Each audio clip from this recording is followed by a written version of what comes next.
Assalamualaikum warahmatullahi wabarakatuh. Perkenalkan, nama saya Muhammad Iqbal Maulana, Prodi Pendidikan Ekonomi. Di sini saya akan menjelaskan tentang pertumbuhan ekonomi. Nah, yang pertama kita harus tahu apa pengertiannya itu pertumbuhan ekonomi. Pertumbuhan ekonomi merupakan salah satu indikator keberhasilan pembangunan dalam proses suatu perekonomian.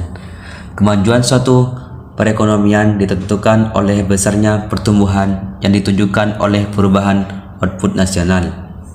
Nah, di sini ada dua, yaitu pertumbuhan ekonomi merupakan upaya peningkatan kapasitas produksi untuk mencapai penambahan output yang diukur menggunakan produk domestik bruto atau yang disebut dengan PDB dalam satu wilayah.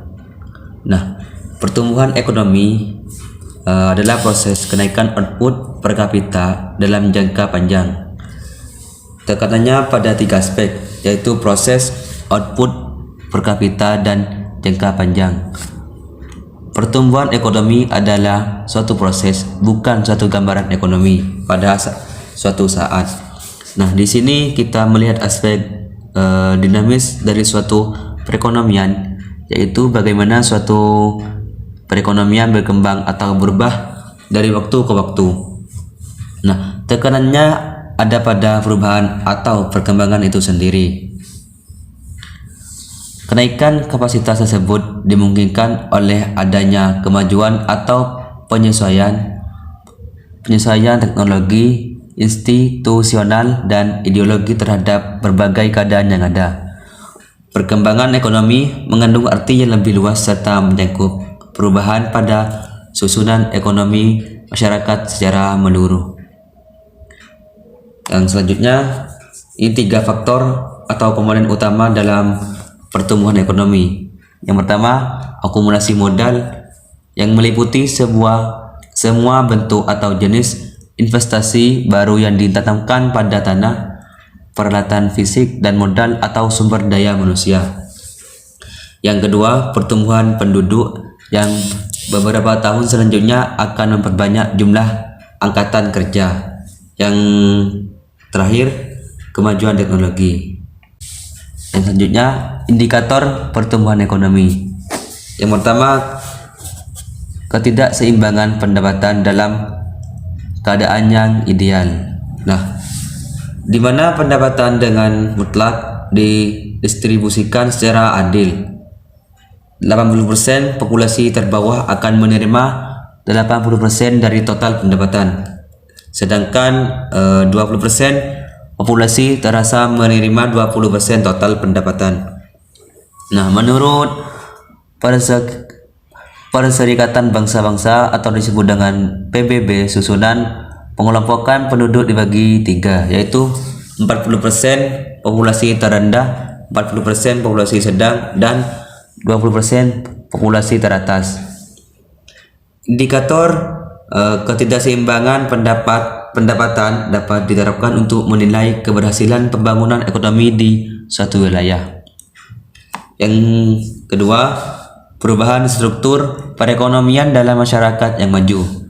Pembangunan ekonomi yang dilaksanakan akan mengakibatkan perubahan struktur perekonomian. Nah, di mana terjadi kecenderungan bahwa kontribusi sektor pertanian terhadap nilai PDRB akan menurun, sedangkan kontribusi sektor industri akan meningkat. Nah, sektor industri memiliki peranan sangat penting dalam pembangunan nasional dan regional.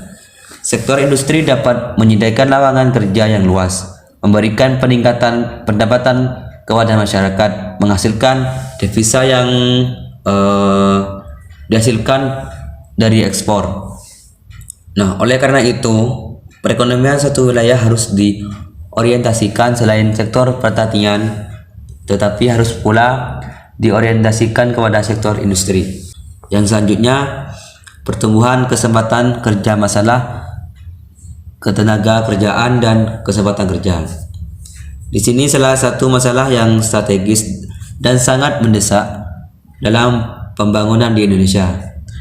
Penduduk Indonesia yang berjumlah kurang lebih dari 240 jiwa. Tingkat pengangguran cukup tinggi dan cenderung bertambah luas akibat krisis finansial negara-negara di dunia. Untuk mengatasi krisis ekonomi yang sangat luas tersebut, diperlukan peranan pemerintah. Salah satu langkah strategis yang ditempuh adalah pembangunan prasarana, misalnya jalan. Pembangunan jalan yang menjangkau ke seluruh kantong-kantong produksi akan mendorong peningkatan produksi berbagai komoditas sektor pertanian dalam arti luas, meliputi tanaman pangan, perkebunan, perikanan, dan peternakan atau kehutanan, serta barang-barang hasil industri. Pembangunan prasarana dan sarana transportasi akan menunjang berkembangnya berbagai kegiatan di sektor-sektor lainnya seperti pertanian, perdagangan, industri, pariwisata, dan lainnya. Dan selanjutnya, tingkat dan penyebaran kemudahan diartikan sebagai kemudahan bagi masyarakat dalam memenuhi kebutuhannya, baik pemenuhan kebutuhan hidup sehari-hari seperti sadang, pangan, papan, memperoleh pelayanan pendidikan dan kesehatan, kesempatan melakukan ibadah, reaksi, dan sebagainya, mampu pemenuhan kebutuhan untuk melakukan kegiatan usaha, misalnya mendapatkan bahan baku, bahan penolong, suku cadang listrik, air bersih, dan jasa-jasa seperti jasa angkutan, pemasaran, perbankan, dan lain-lainnya. Yang terakhir, produk domestik regional bruto. Nah, salah satu konsep yang sangat penting dalam pembangunan ekonomi regional adalah konsep produk domestik regional bruto atau yang disebut dengan PDRB. PDRB merupakan ukuran prestasi ekonomi dari seluruh kegiatan ekonomi. Selanjutnya, teori pertumbuhan ekonomi. Teori pertumbuhan ekonomi klasik menurut ahli-ahli ekonomi klasik ada 4 faktor yang mempengaruhi pertumbuhan ekonomi, yaitu jumlah penduduk, jumlah stok barang modal, luas tanah dan kekayaan alam, dan tingkat teknologi yang digunakan. Nah, walaupun pertumbuhan ekonomi tergantung pada banyak faktor, para ahli ekonomi klasik menumpahkan perhatiannya kepada pengaruh pertambahan penduduk. Dan menurut Smith, sumber daya alam yang tersedia merupakan wadah yang paling mendasar dari kegiatan produksi suatu masyarakat. Jumlah sumber daya alam yang tersedia merupakan batas maksimum bagi pertumbuhan suatu perekonomian. Dan selanjutnya, teori Schumpeter menekankan pentingnya peranan pengusaha dalam menciptakan pertumbuhan ekonomi. Inovasi tersebut meliputi memperkenalkan barang-barang baru, meninggikan efisiensi dalam memproduksi suatu barang, memperluas pasar suatu barang ke pasaran yang baru, mengembangkan sumber bahan mentah yang baru, dan mengadakan perubahan-perubahan dalam organisasi perubahan dengan tujuan mempertinggi efisiensi. Dan yang selanjutnya, produk domestik regional bruto atau yang disebut dengan PDRB. Produk domestik regional bruto adalah jumlah nilai tambah bruto yang timbul dari seluruh sektor perekonomian di wilayah itu.